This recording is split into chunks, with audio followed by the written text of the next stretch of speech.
This video has been supported by my Patreons. With the support I get from them, I can give you guys regular content and updates. It also helps me improve my channel and go to overseas conventions more often. So what are you waiting for? Go check me out on Patreon, and from just $1 a month, you can support me and the channel, get personal fursuit making help, and get some great rewards. Hope to see you there. Enjoy the video. G'day everyone, and welcome to today's video, types of difficult customers and how to deal with them. So in your fursuit making journey, you're going to come across many different kinds of people. Some of them are more pleasant than others. So today I'm going to give you a quick crash course on the types of customers that might give you a little bit of grief and how to deal with them. So let's crack on into it. 1. The TWELVIE. This type of customer is very clearly underage to be commissioning you, but try to play it off like they aren't. I want a Digima-grade full suit, a wolf and it's rainbow and I want it to glow, and can you give me eyebrows like Picari-Roo? Right, okay, how old are you? 18? Can I please see some ID? The best way to deal with this kind of customer is to simply ask for ID. If you have any doubts, always ask for ID.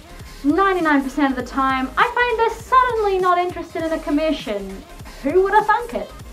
Number 2. The indecisive. This is the person who tries to make changes at every possible opportunity. Some are fine, but when it's this bad... So, how's it looking? Could you just, like, change, like, the eyes and the ears and also the muzzle? Could you make it, like, twice as long? Oh, yeah, I guess I could do that. Just give me a second. Is this better? Oh, actually, oh. No, shorten it back down again. Yeah. And then, like, chop the ears in half. And can you change the color of the eyes again? Sorry, I'm sorry. The best way I find to deal with this kind of person is to either limit their work in progresses or simply let them know that you can only make so many changes to their suit. Just be kind, patient, and professional. Number 3, the blind. This is the person who tries to pretend your terms of service just doesn't exist and likes to plead innocence to get that special treatment. I'm gonna need a full refund. I'm sorry, but my terms of service says no refunds. You what now? I didn't read that. Well, it's not my fault. It's not my fault. When you commission me, you agree to those terms. How dare you! Okay, with this one, you need to stay firm. Your terms of service are legally binding, and do not forget that. No matter what they throw at you, just refer them back to your terms of service. It's their fault if they didn't read it. Number 4, the shapeshifter. Ooh.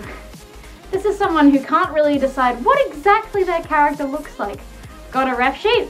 Doesn't matter to this one. How's this? Look.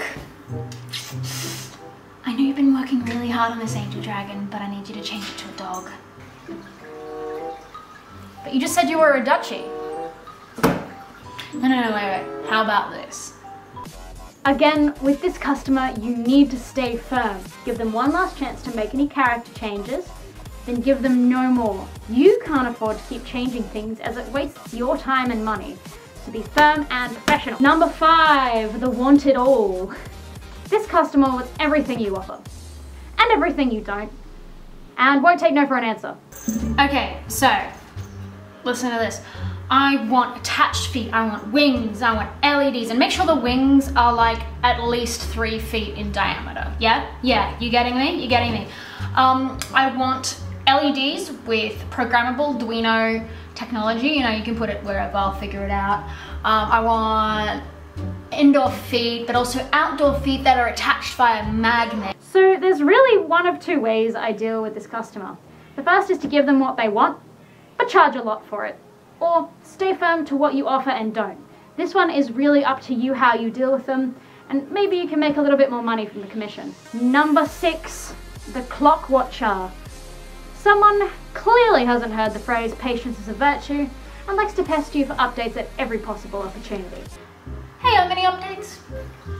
Look, your suit will be done when it's done. Hey, any updates?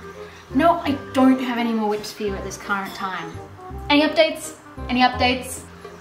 You got given a whip an hour ago. Hey, how's it going? You got any work in progresses for me? A bit of reassurance can go a long way to save this customer. Give them a rough start date of their commission, so hopefully they won't pester you until then. If you've started and they're still pestering you, assure them that you show them whips when they're available. Number 7, the butter spreader. Someone who likes to butter you up with compliments. However, it's usually for a purpose. You know, I absolutely love your suits. You are a mastermind of sewing. You know, I bet you know stitches that I don't even know, you know? Oh, well, thank you. That's so kind of you. I just really think your work is the top quality. Aw, so you're so sweet, you know?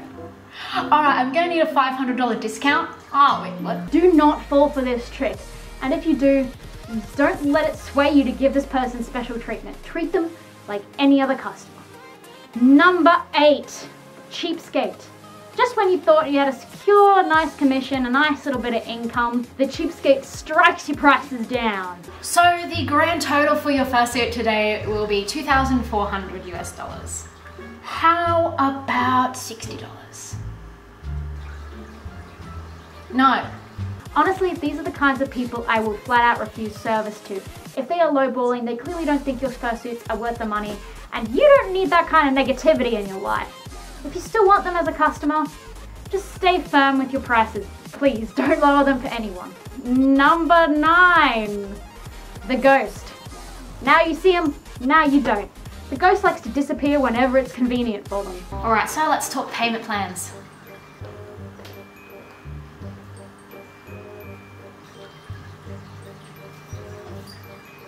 This one is a bit more difficult to deal with, well, because they're not fair to deal with. If they ghost you before a payment is made, no worries. Leave them alone, they can do their thing. However, if it's after work has started, give them an ultimatum. If they don't respond by a certain date, you'll cancel their commission with no refund, and all progress that is made will be made into a pre-made. It is a bit of a harsh action, but when you haven't heard from somebody in months, and you can't really make their suit without their input or remaining payment, so tough titties. Number 10, the copycat.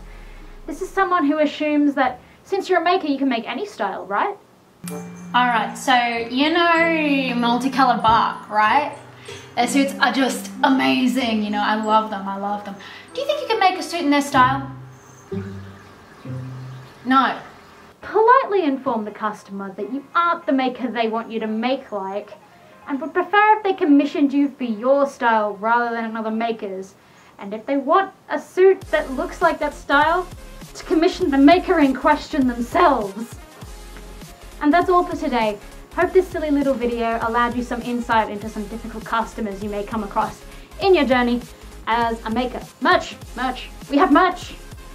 The link is down below and you should check it out if you want some more fairy t-shirts, mugs, whatever, in your life. Thanks so much to my Patreons for making this video possible if you want to join them.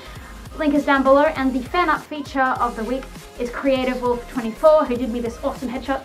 Go check them out. Links down below once again. And finally, I will see you all next week. Bye-bye now, friends. Goodbye.